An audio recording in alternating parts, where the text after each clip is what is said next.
Hey everybody, Joel Norden.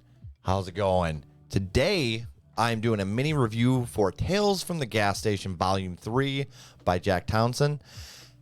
And this is going to be kind of an interesting book. I can't really dive into a whole lot of stuff without giving things away. So I'm going to kind of explain the feel to this book.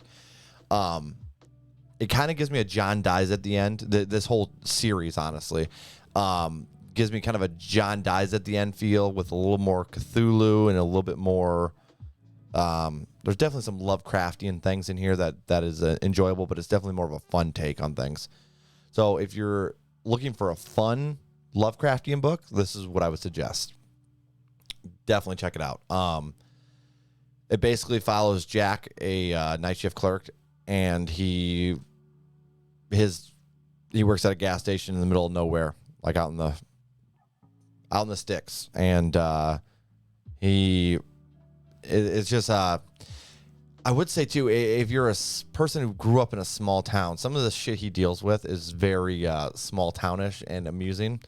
But yeah, it's way over the top at this point. Book 1 is a nice warm up. Book 2 gets you in the flames a little higher, like things get a little wacko, and this book just straight plunges you into it. I'm going to go ahead and read the description here and then kind of explain my thoughts, my rating, and I'm going to go into that. So, an army of monsters walks among us, hidden in plain sight. They're fast, they're strong, they're unrelenting, and they only want one thing: the shitty gas station at the edge of town. Coming as a surprise to absolutely no one, Jack, the night shift clerk, and local crazy person has found himself neck deep in the middle of yet another world-ending terror, and this time around, nobody can be trusted. Not that tough-as-nails cop who probably knows a lot more than she's letting on.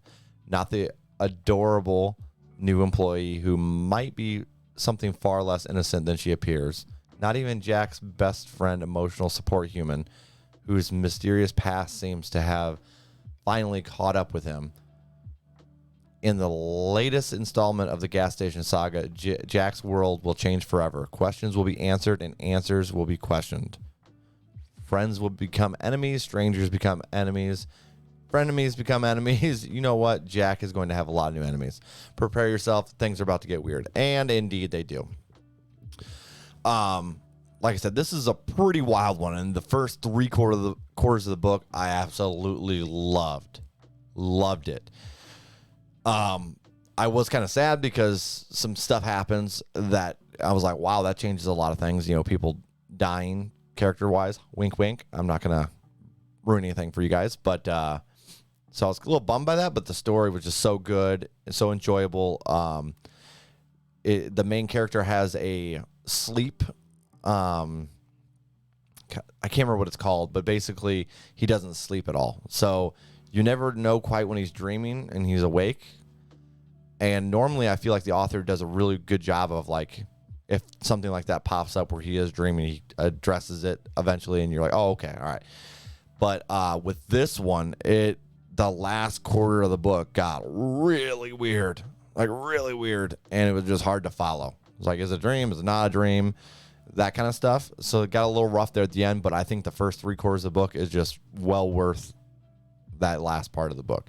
I feel like it was just cut down just a wee bit. It would have been a little bit better, but by all means, another phenomenal book. I would say that this is probably, I don't think this is the best one he's done, but the first 3 quarters I really enjoyed, and I would have put those up levels, book 1 and 2. But with that last quarter, I think I'd probably knock it down a notch to around the 4-star mark from a 5-star, which is, I believe, what I rated the other ones, but I could be wrong.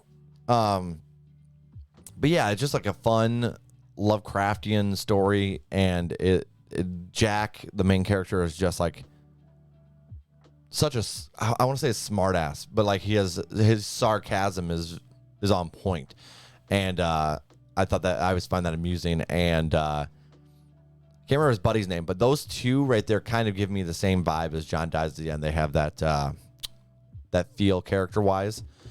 Like his buddy is kind of an idiot, and John Dies in also had that kind of a character setup. But by all means, this is completely different than Jack Dies at the End getting away from that aspect of it.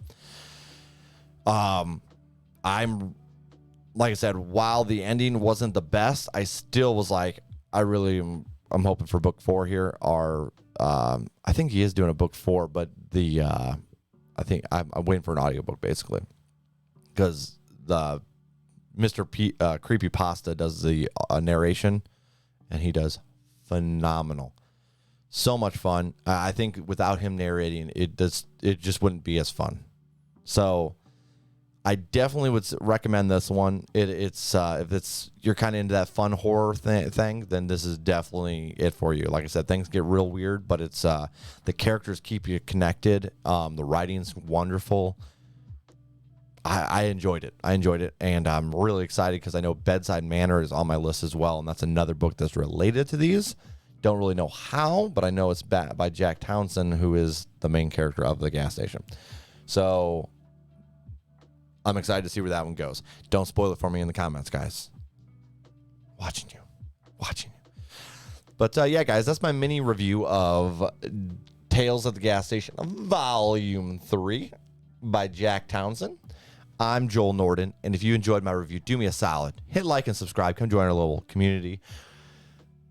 We get kind of wild. We do all kinds of stuff. We do some music reviews, some book reviews, video game reviews. Got a little podcast. We have some fun regardless.